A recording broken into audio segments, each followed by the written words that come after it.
കൊച്ചി ഇടപ്പള്ളി സ്വദേശികളായ ദമ്പതികളിൽ നിന്ന് 1.25 കോടി വിലമതിക്കുന്ന 5 സെന്റ് സ്ഥലവും 3 നില വീടും തട്ടിയെടുത്തതായി പരാതി. എറണാകുളം പച്ചാളം സ്വദേശിനിയായ സാന്ദ്ര തോമസിനെതിരെയാണ് പരാതി. വസ്തുക്കൾ തട്ടിയെടുത്ത ശേഷം കള്ളക്കേസിൽ കുടുക്കിയതായും പരാതിയിൽ പറയുന്നു. ഇടപ്പള്ളി സ്വദേശിയായ കമാലുദ്ദീൻ വീടിന്റെ ആധാരം പണയപ്പെടുത്തി 25 ലക്ഷം രൂപ ബാങ്കിൽ നിന്നും വായ്പ എടുത്തിരുന്നു. ബാധ്യതകൾ തീർത്ത് വീട് വിലക്കെടുക്കാമെന്ന് ഉറപ്പു നൽകി സാന്ദ്ര തോമസ് ഇവരെ സമീപിച്ചു.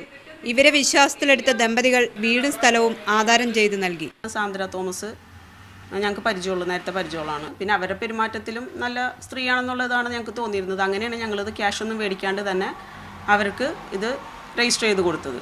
സ്വത്തുക്കൾ തട്ടിയെടുത്ത ശേഷം മുഖ്യമന്ത്രിയുടെ പേരിൽ പണം തട്ടാൻ ശ്രമിച്ചുവെന്ന് കാണിച്ച് സാന്ദ്ര ഇവർക്കെതിരെ പോലീസിൽ പരാതി നൽകിയെന്നാണ് ദമ്പതികളുടെ ആരോപണം. എറണാകുളം സബ് ജയിലിൽ 38 ദിവസമാണ് കിടന്നത്. ഞങ്ങളെ അറസ്റ്റ് ചെയ്തുകൊണ്ട് അവരെ അറസ്റ്റ് ചെയ്ത് ഈ ലോക്കപ്പിൽ ഇടണം. കാരണം എന്താണെന്ന് വെച്ചാൽ ഞങ്ങൾ ഒരു തെറ്റും ചെയ്താൽ ഞങ്ങൾ തെറ്റ് ചെയ്തിട്ടാണ് ഈ സമ്മതിച്ചത്. ഞങ്ങൾ ഈ കേസിൽ ഇടപെട്ട ഡിവൈഎഫ്ഐ പ്രവർത്തകർക്കെതിരെയും പണം തട്ടാൻ ശ്രമിച്ചുവെന്നാരോപിച്ച് സാന്ദ്ര പരാതി നൽകിയിരുന്നു. മീഡിയ 1 കൊച്ചി.